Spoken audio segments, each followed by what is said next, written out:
All right, good morning, everyone. So I want to give you the quick update of what's going on. So we've left the racetrack, and basically what happened is I had Bryant take Sam's truck and trailer with my 1 Series in it and Sam's E36 in it, right? So we've been swapping cars around all over the place. He's on his way to Orlando. The rest of the team has flown home, and I think they're actually already home. So I got them direct flights. It was nice and easy. They got home. What I've done now is I took this truck and trailer with Jack's car in it that's all bent, and I'm over here at Federico's shop in Atlanta, Georgia. What we're trying to do is get all the tents and everything dried out because it was pouring rain when we packed it up yesterday. So we've built this this like homeless enchantment camp thing going on over here. Very, I guess, very California of us. And we're trying to get as much air underneath it to get this thing dried out before the rain comes back, because we were told it's supposed to rain shortly. So I just want to try and make sure I can get this as dry as possible before it goes back in the little stuff bag. And we got to get it wet. So what we did is we put the first tent up, the 10 by 20, right? And we let it dry out as much as possible. As soon as it was fully dry and all the Velcro was dry on the bottom, we took that, put that tent over there, and then we opened up one of his tents and took the lid off of my 10 by 20, right? So just take the top off and have it in here. So we have the normal 10 by 20 frame, and then we have this thing on like chairs and other stuff just to try and get it to dry as quickly as possible before it gets mildewy. Because if not, like, it'll start to build mildew up, and then it causes a major problem. And it's dirty, so I probably should have washed it too, but didn't have time to pressure wash it. So this is kind of how you have to maintain and take care of these things. The tents are quite expensive, so we don't want to mess them up. It just takes an extra day. Like, if we have to put it away wet, it takes like a day to dry, and man, it will mildew and damage the entire tent, and then you get to start all over again because we haven't found a way of being able to wash it and get it all cleaned out. So it also has these little legs that drain water, so these things are hard to get dry also. This one seems okay right here, but this one's still like pretty wet. So just trying to get everything dried out. The game plan is to work on this, have this all ready to go for Orlando, and then for me, I have to make sure that I get the race car all ready to go and straighten back out. Now, it's going to take a while for the frame stuff to get figured out. I'm just looking, making sure the truck's okay. I did find, though, this is not good. We have brand new tires on this thing, and with the brand new tire came a lovely screw. So I'm gonna have to get this tire patched as well before I head down there, because it's probably about an 8-hour drive, 9-hour drive from where we are to where we have to go. But before I can do that or move this or anything, I really need to get Jack's car done and straightened out. So as far as what has to happen on this car, I'll dive in here, show you what's going on. What we did was we took the fender off of my car, the front bumper off of my car, the headlights off of my car, and the hood off of my car. And what we're going to do is we're going to get it all on this car, and then tomorrow bring it down to the frame straightener and get them to bend the frame out. So you can tell this is way over. This guy is obviously not supposed to be like this. It's supposed to be way out here.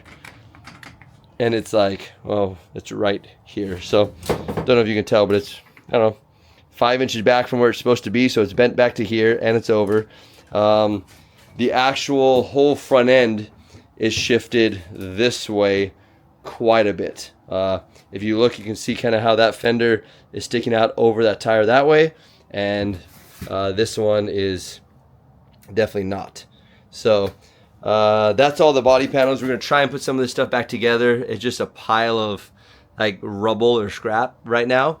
Intercooler seems to be okay, which is good. This is the new end tanks that we built. So this one should be fine. We are going to try and build some spares. The frame rail is not great, but we're just going to weld a new tab on here, get this thing shifted back up and over, put that all back together. Intercooler piping has been hammered back out, so it actually goes back on quite good. So I'm kind of impressed by that. But this thing will be ready to rock and roll shortly. I just got to get it all back together. So it's kind of unfortunate. Have to change flights and change all that type of stuff, but that's kind of part of drifting. That's part of the game that's going on, how it is. We're even trying to dry out the inside of the trailer. So the trailer there's water everywhere in here. And if you don't take care of it, then you get water spots. So this is even just from last night. But trying to get everything cleaned up, and that's kind of our first day of this. So we have to do that. Also, we have to go through a lot of the content that we have that was created throughout the whole weekend, get it from all the different people, get it taken care of. We use Larry for a lot of the content, which makes life extremely easy because he's very diligent. Like, we already have the footage from the weekend. So there we go. So working with good photographers and good videographers are super, super important to get that done. And it's just a whole entire circus thing that you kind of got to learn and how to figure out how to make it happen. But the biggest part is that as you are going through this like drifting thing that you guys are doing or that we're doing, you meet so many cool people that have been in the same situation as you, or is just willing to help just because they're willing to help. So it's really amazing. We made a post earlier today like, hey, I need a front subframe. I think I found 2 subframes in under 8 minutes.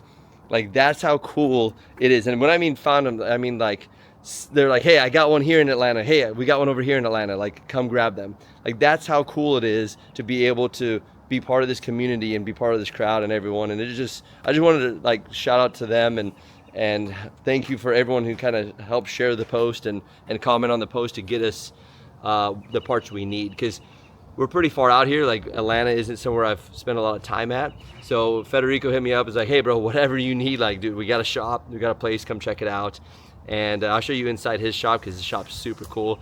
He has some insane vehicles in here. And the builds that they do are very, very insane. And I don't think I really understood what it takes to build a Ferrari until I started looking at the Ferrari, and I'm like, this is next level. Like, he says it's not real easy to drive the car. Like, the car's not an easy car to drive. I think it was like 98 or 97 inches wide. So and we're 74 inches wide. So it's significantly bigger car than what we're driving. But he still makes the thing look super cool. And if you saw the footage from this weekend, the double pass, or the pass to the back, pass to pass back, or whatever you want to call it, the team burst pass twice thing, yeah, it shows you how cool the car is and how crazy it is. And I didn't know it was a V12. I thought it was a V10. I don't know my Ferraris very well anyway, so I do apologize for the Ferrari guys out there. But to see a Ferrari in the field is very, very, very cool, and all the different things. And I mean, he lives half of his life overseas at home, and then for like 8 months, the international drivers literally live in the U.S. because we only have 2 weeks till the next round, Orlando. Then we have 3 weeks till New Jersey. Then we have 2 weeks till St. Louis. So you don't even have enough time to go back and forth. And it's just really cool to see how much they transition and transfer around and everything. He has an amazing little puppy, which is running at me full speed. Ah! So if you haven't seen her around in the pits, she is a very, very loving dog. Ah! That's his like travel companion. Bye-bye. Where are you going? That's it? You just wanted to come say hi? Okay, you're coming back. Come back. Hi. But yeah, she's always very, very, very loving. So great puppy. Boop, boop, boop, boop, boop, boop. Yes. What? So it's really cool to see all the different people and different dynamics. And I mean, if you haven't looked him up and researched him, he used to drive like with Team Orange back in Japan. So he's a super legendary driver. It's really, really cool to learn his story and see everything. So we are, the next part of this, we have, like I said, we have Jack's car to fix, and Jack's actually on his way back with Connor to Ireland because this coming weekend they're driving in Spain. So they have Drift Masters Spain coming up. That's a huge event for them. It's actually their season opener now because the Italy opener didn't end up happening, sadly enough. So those teams, that's a very hard hit for them because all the teams in Drift Masters shipped all their stuff all the way over there, which is on the other side of Europe, to turn around, not race, not drive the event, not do anything, and take all the vehicles and all the semi-trucks and all the rigs and fuel and everything, drive all the way back across through all the countries, go through all the toll booths, some of them had to take ferries back and forth, do all that stuff to get it all back to Spain. So they have probably a little bit harder time than we do being in the US. At least it's the same country, even though it feels different each state you go to.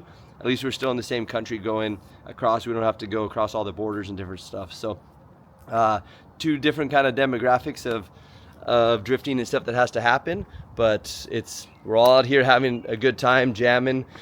There's a lot of ups and downs. Like, it's always an emotional roller coaster through the weekend. You're super pumped for some of it, then you get like way down on yourself, and there's a lot of mental game going on with it, and it's just, there's so much that has to happen to make the weekend go. And it's amazing seeing some of the drivers like James and Osbo and these guys be able to do it every single time. Like, that's really what I'm trying to work on. I'm trying to figure out, how do I get to that level? What do I need to do as a driver?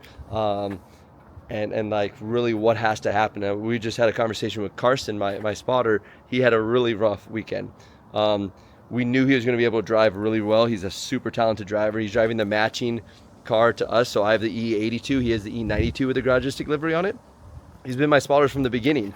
Well, at least he's been with me from the beginning. He was a crew guy for a while with me, and then he went into the spotting side of it when Daryl ended up going into like the real estate stuff that he went into.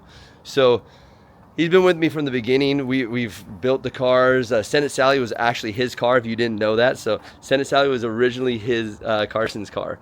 So he had a 36 at the beginning, and then we built him the E92, and that's what he's at. And it was just sad to see his weekend. He got there. We've never thrown a belt, never had a belt problem ever in that car. And he's still on the original belt, and it threw the belt in the parking lot, like unloading the car in the paddock. He's like, that's weird. And then all of a sudden, it just kept throwing belts, and we started trying to fix this and fix pulleys and change tensioners, and it just kept going and kept going and kept going. And we weren't able to fix it. So he actually didn't make his first complete lap. Was his first battle, and it was a chase lap. He made that, and then in the next one, which we're like, oh, dude, you got this. This looks solid. He ends up power steering, or the serpentine belt kicks off, so you lose power steering, you lose your battery, so now you don't have any, like, the right amount of power going to the coil packs, so you lose power, like horsepower, and actual power. You lose power steering, so now you can't steer or turn, and you lose water pump, so now your car overheats. So just, my enchantment cap just fell down. But anyways, it was just sad to see that was his debut weekend, because the lap that he did do was solid, and I really have high hopes for him. Like, you're going to see Carson on the box this year. Like, I guarantee it. So that's kind of an unfortunate situation. So we got his car all fixed last night, and he's on the way to see Chris over at Englishtown, and he's going to jump on the track today for a couple hours and do testing before he flies out, just to make sure that he doesn't bring the same problems he had here in Atlanta with him to the next round, so round 2 for Pro Spec. So it's a game. Like, we really have to just figure out what has to happen. You're running around all over the place. You have to get really strategic, and basically the biggest thing that you can see from all drivers and all teams and everything is you just can't give up. No matter what it is, you just got to keep pushing through. So this is the beginning of this. We're waiting for a phone call back. That's why I have time to chat with you guys, is we're trying to figure out where we can take the car for the frame straightener. So waiting for that phone call. As soon as we get the phone call, we're going to be headed out and go to hopefully go get Jack's car pulled straight. So that's our next big step. So stay with us. Let's go get this thing straightened out. Okay, so game plan for today is that we got the phone call late last night. He's like, yep, bring the car down. We'll get you all straightened out first thing in the morning. Don't worry about it. So it is now Tuesday morning here in Atlanta, Georgia. I've been here, I've been here since last week, basically, for FD, but I ended up staying here to make sure I get this thing all straightened out. I had the nail in the tire on the truck, got that all fixed yesterday, and then now we are headed to the frame straightener. So I believe the company he used to own was like Black. Let me look it up. That way I get it all correct, because I don't want to mess you up. Actually, I don't know what the name of it was. It was Black something.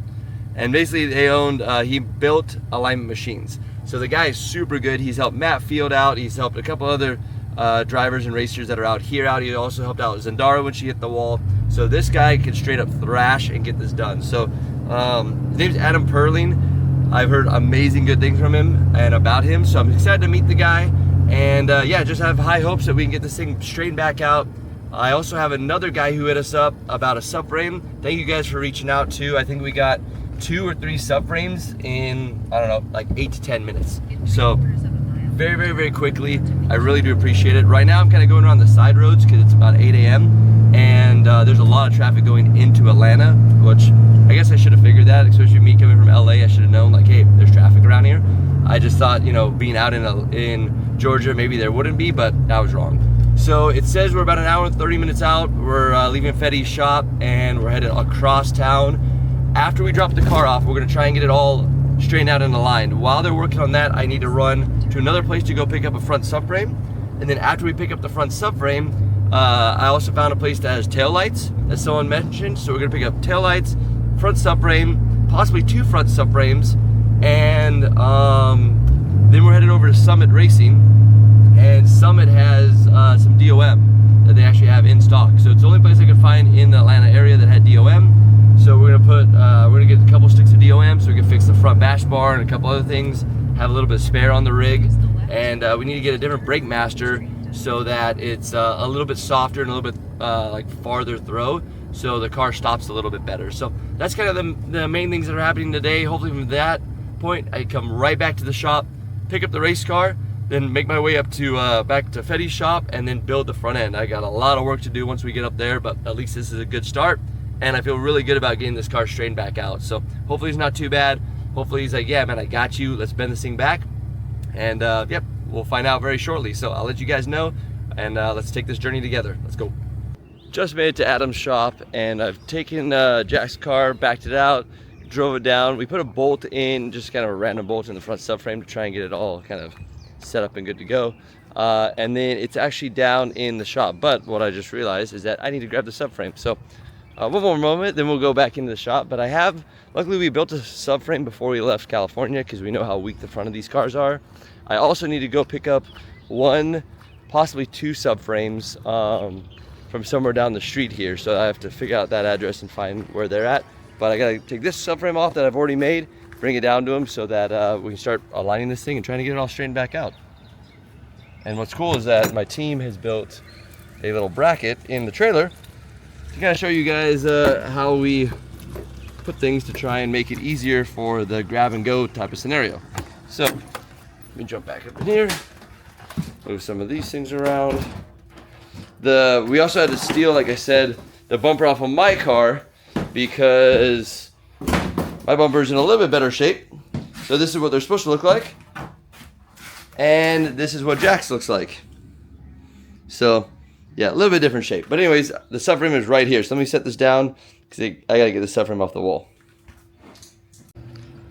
So the number one problem with these cars is this subframe. And basically what happens is, like, when you crash, everything breaks. So this time, this whole pocket broke off of it, and it broke right there. Last time, everything broke on it.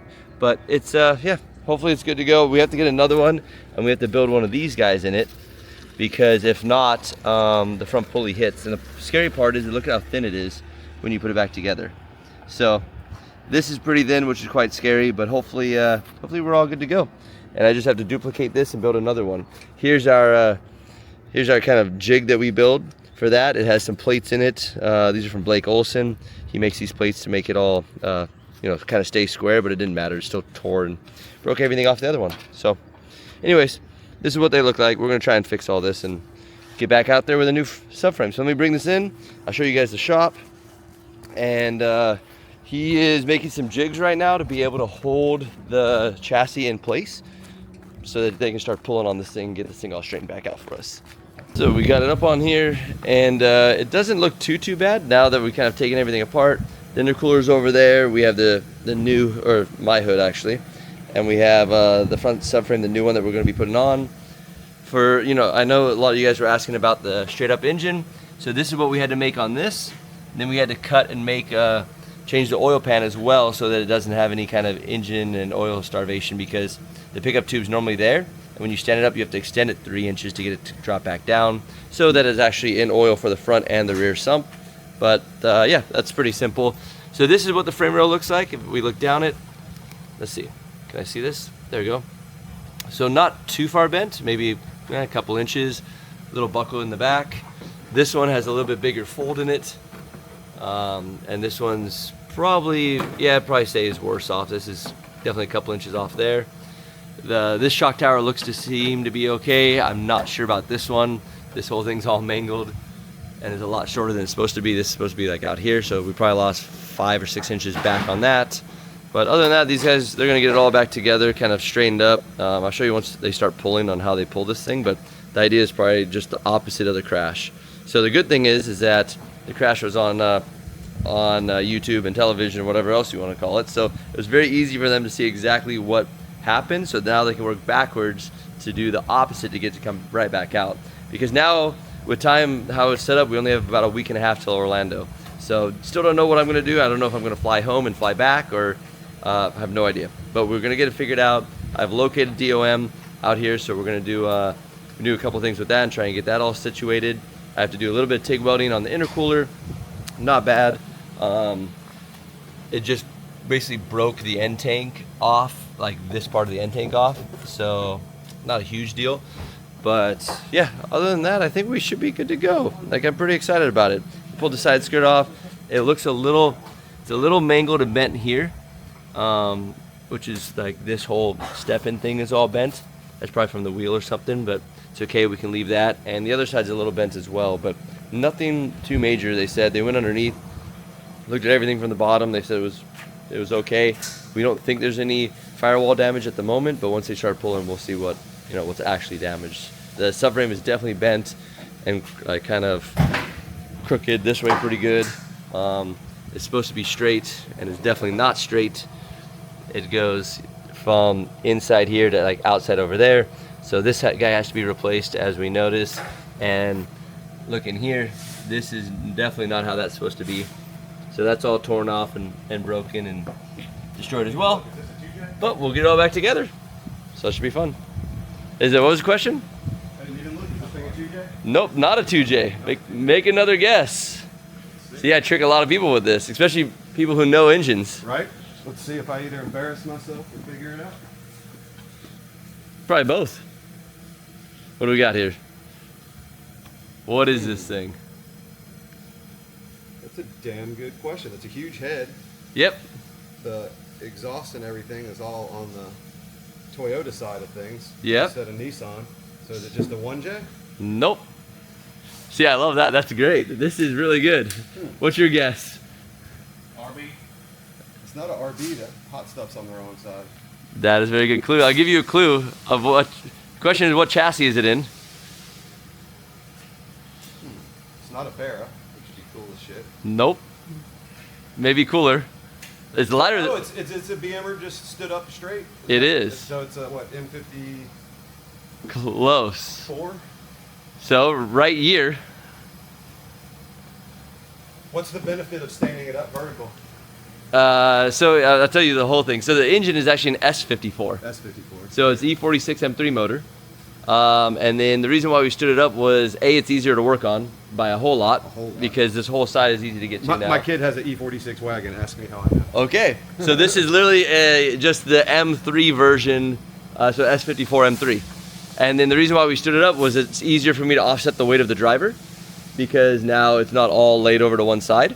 The other thing is it's extremely easy to work on, and you can get a turbo out in about 30 seconds with 2 V-band clamps. And then it just made everything more center and kind of different. That's really rad. That's how unsquare you are. How unsquare are we? Right there. Millimeters. So the chassis itself didn't tweak. The rails took most of it. All right, well, and here's the thing. This has slotted holes in it. So we don't know if that's actually square. Okay, so see right here, there's a hole. There's a hole right here that is actually the indicator to go diagonal. So can we hit something else? Can we hit like this hole to that hole? Or to see how far off it is? Because the pockets move. Oh, and we're going off of this. I don't even know how straight this thing is at all. It looks pretty straight. Okay. So go that to whatever we think. Yeah, go to that guy. So there, that's a cool little tool. Measuring stick. That's not far off. Look at that. We're only that far off. Good job, Jack. We're not that bad. So shock towers and everything are, what is that? A mil and a half off? What's intolerance? I call that race spec. Yeah. I mean, what It's close enough. It's race spec. With adjustable suspension. That's what is naturally like? How far will you find a normal chassis 3 off? millimeters is legal in, factory as far as repair, OEM. They want you to get to within 3 mil? millimeters. I think that's probably what, less than 3 mil? That's probably 1.5 mil. Okay, The so roll cage really made the chassis stiff, so where in the front, literally just the rails went. beautiful. Everything else just, the cage, they do what they're supposed to. Yeah. Hey, he's saying I built a good cage. That's what he says. You hear that? You hear that from a professional. He says I built a good cage. Yeah, look at that. All right, we're gonna let them work on this thing, get this thing pulled back out because there's a lot of work to do here. But the nice part is it's all from shock towers forward. We're set, and it might even move that 1 or 2 mil when they start pulling on the front because sometimes that happens also. Yeah, that'll probably come with it. Yeah. All right, I'm excited. Stay tuned. Let's see what's next. Tall. So over here is okay. Yeah, go ahead.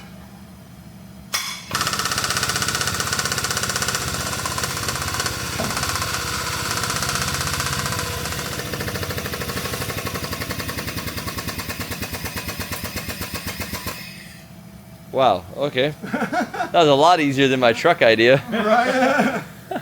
Yeah.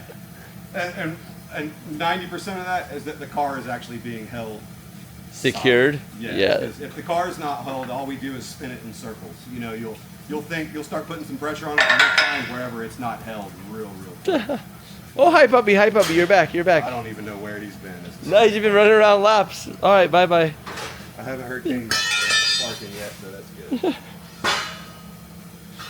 What you looking for, Robert? Donkey? That is really cool.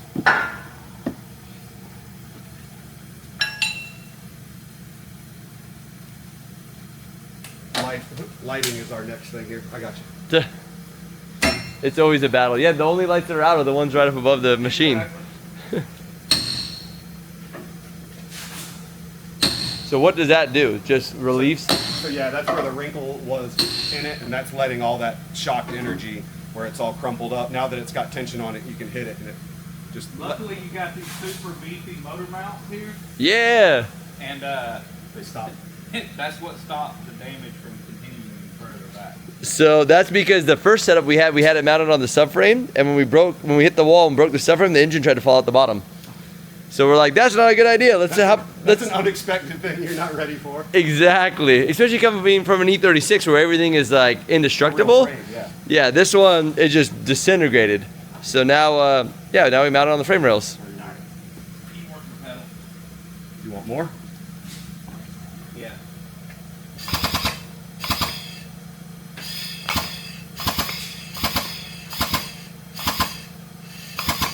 Alright, I think that's probably all we're gonna get out of that.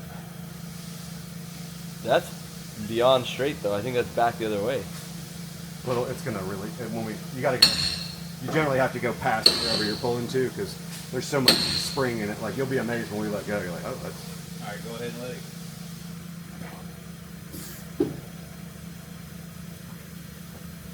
Yeah, but that's pretty straight. I mean, that's. For one pull. Hey man, a good start. one might say that's straighter than the driver. I mean, that's pretty good.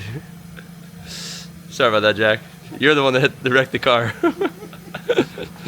All right, yeah, because look, this one's pretty bad off to the side, and that one's nice and square. Look, this one bows out. That's straight in front of the car. This one goes this way, and that's straight down the tunnel.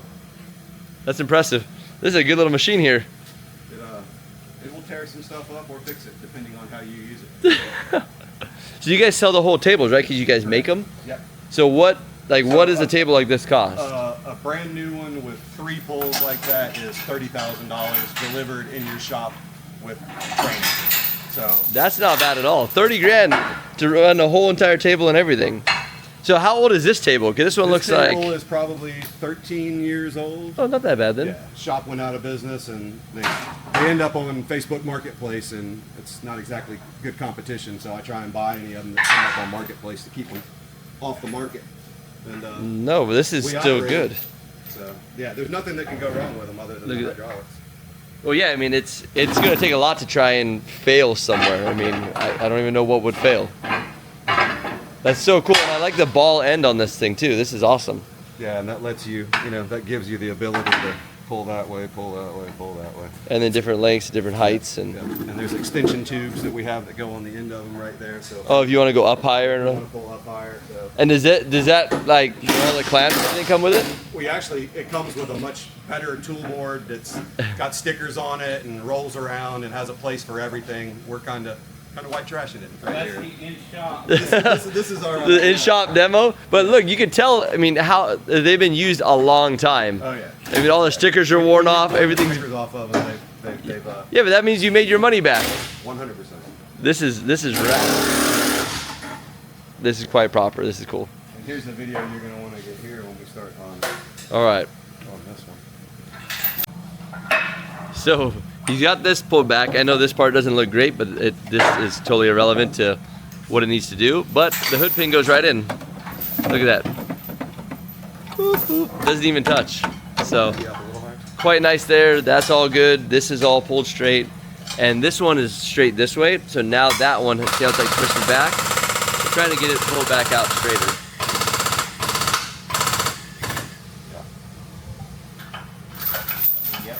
It's a little scary though.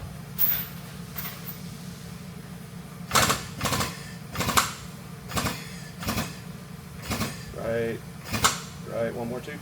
Yeah, there we go. All right, let her off. Yeah. Oh, you can do it. You can do it. A little more. There we go.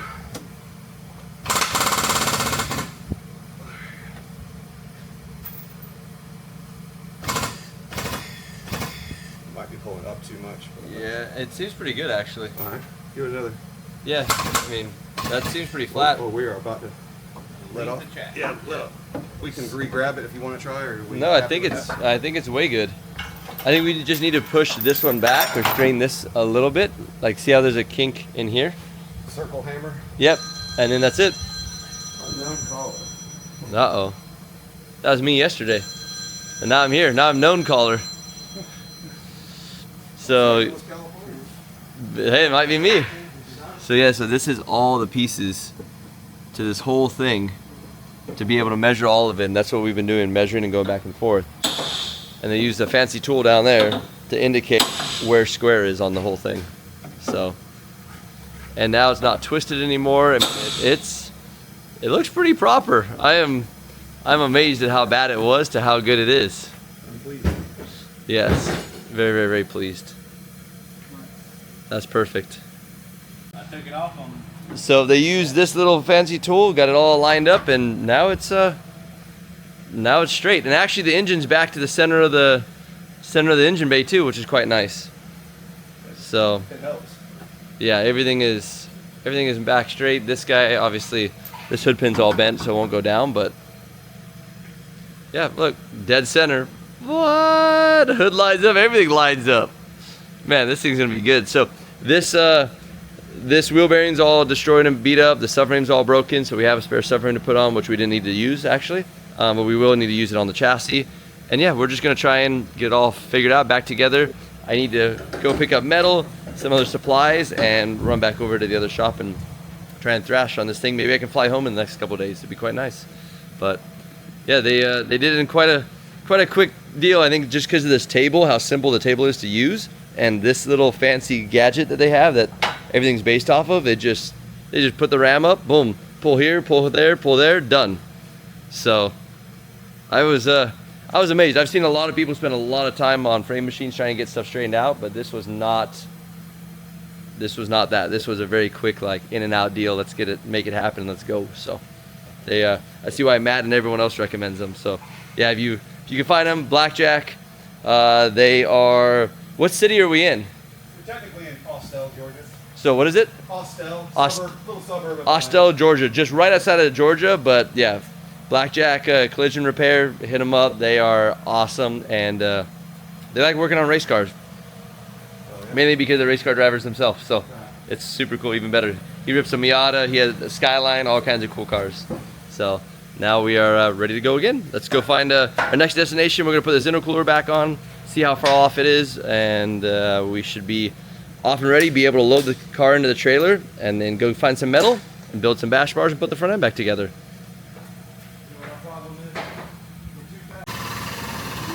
Intercooler is back on. This side is on. This side I have to weld the tab back on because I broke it off, so it will go up a little bit on that side.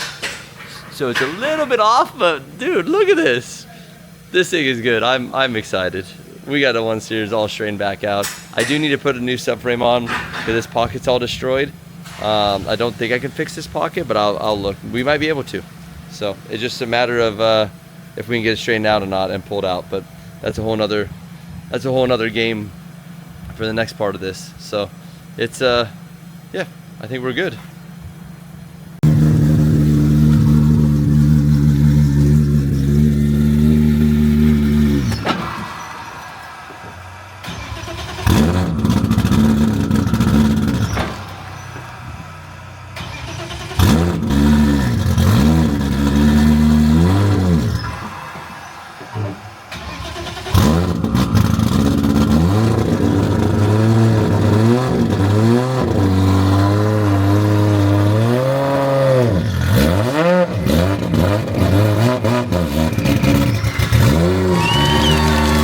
So we weren't able to work on the car last night. I got home like 9 o'clock, or back here to 9 o'clock. It was just kind of too late to start doing everything. So we started bright and early this morning. We pushed Jack's car in over here and then took the intercooler off. So we just made a little tab. I have to make the brackets for this guy, like the flat plates. So we have some flat plate I got to cut out on both sides there, and then start building the bash bar and everything else around here, because the bash bar, there's the metal we picked up. So there's that, but this is what the bash bar looks like right now, which is not, I would say not savable. It is quite mighty bent. So we're just gonna steal the pegs off of it, like these guys and all the standoffs, and then remake this whole thing. So that's the idea for right now. I'm gonna start measuring some tube, start cutting it, and then start welding on the intercooler also and get this thing all done. Okay, so this lovely gentleman Cole over here helped me. He basically helped us weld this tab back on. So that was the one that was missing. So it's all welded back on. Quite nice. It's a little hot to put it on the car, but now we'll see if this intercooler will go back on. If it will go back on, then we can start doing the bash bar part. So we're almost there, almost there. Then we can start this fun project over here. Intercooler seems to fit perfect. So it's all bolted in. It's nice aligned. It's squared. It's back up flat with the front. So that makes it really, really nice, because now we don't have any other intercooler problems. And it's kind of a unique scenario that we get to work underneath a Ferrari. So that's very, very cool. We're gonna head to the other side, and I need to cut some plates out, drill some holes, do a couple of different things, and it will be one of the first times I've ever used actual proper tools.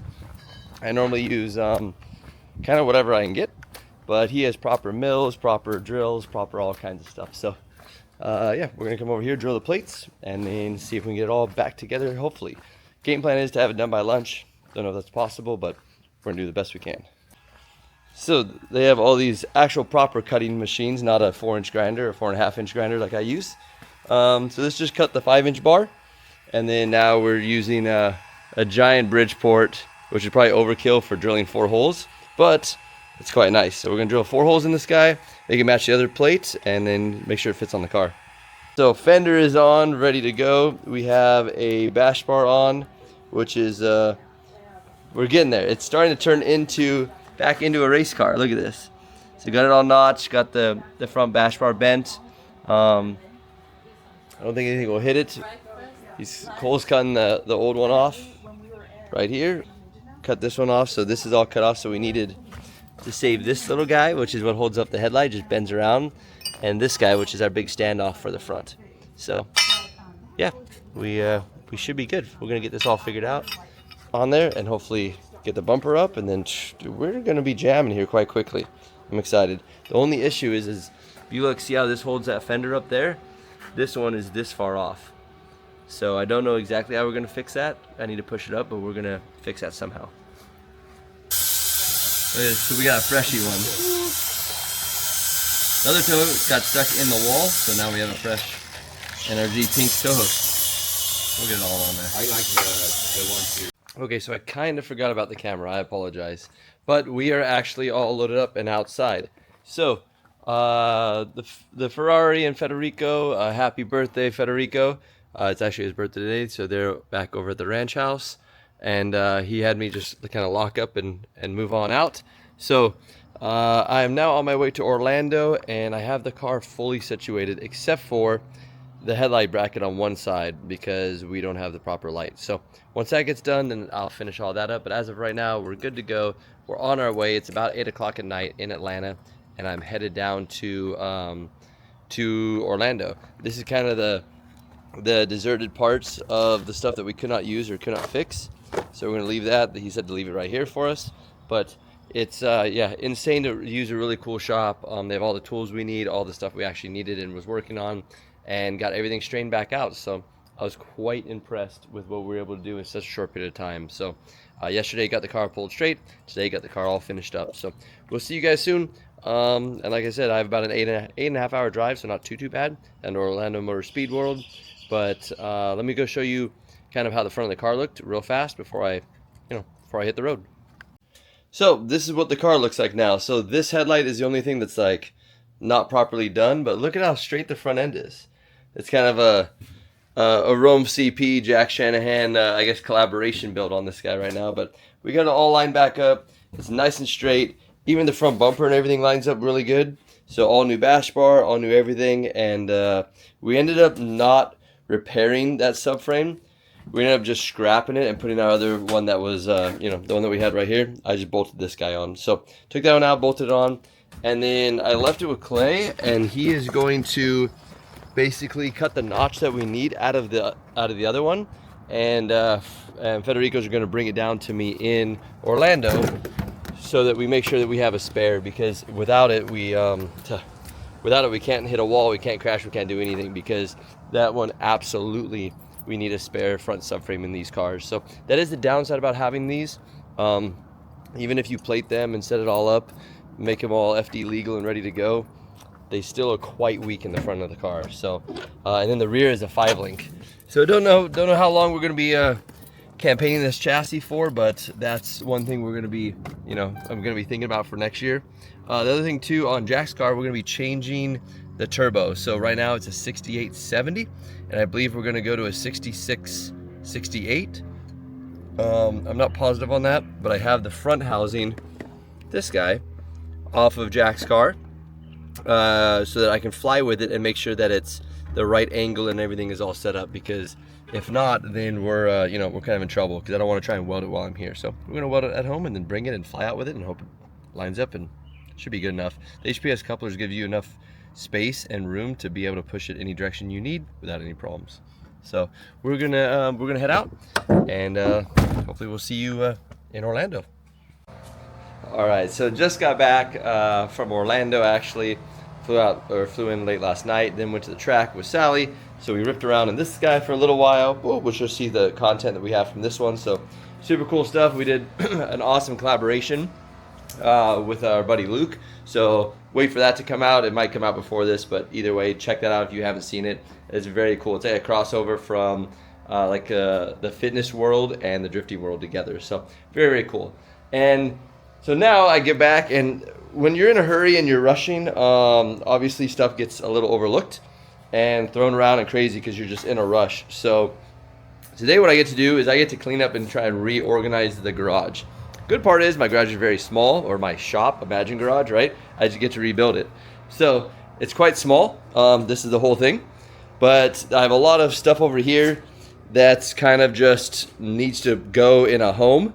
And then over here, I have a lot of over time I've built up a bunch of pipes that have just been sitting there, so that needs to go. I have a battery charger over here. I have something that caught on fire. That's kind of cool. And then just a lot of stuff, like all these things that hang are really pain, because when the car tire, as you can see, sits like right here. So when you walk by, you don't really have a whole lot of room, and you catch your back on all this. So all this has to go. I might try and move the ladder, but I don't know where else I would put the ladder. I can try and put the ladder maybe over here in that corner, but I don't know. I'm just going to pull all this stuff out and kind of reorganize it. All these pipes over here have to kind of go somewhere. I don't need all of this junk. So, and I bought, like, look, I have a ton of jack stands because I always use them for basically like making jigs and doing different stuff. I probably have 1, 2, 3, 4, 5, 6, 7, 8, 9. I doubt I have 9 in here. I should probably have an even number, but have jack stands everywhere nonetheless. And then we pulled the compressor out from the back. That's why all this is pulled out here. And I found a bunch of goodies, like tables and benches and pieces of stuff that has been back here a long time. So this is just like the world of hiddenness.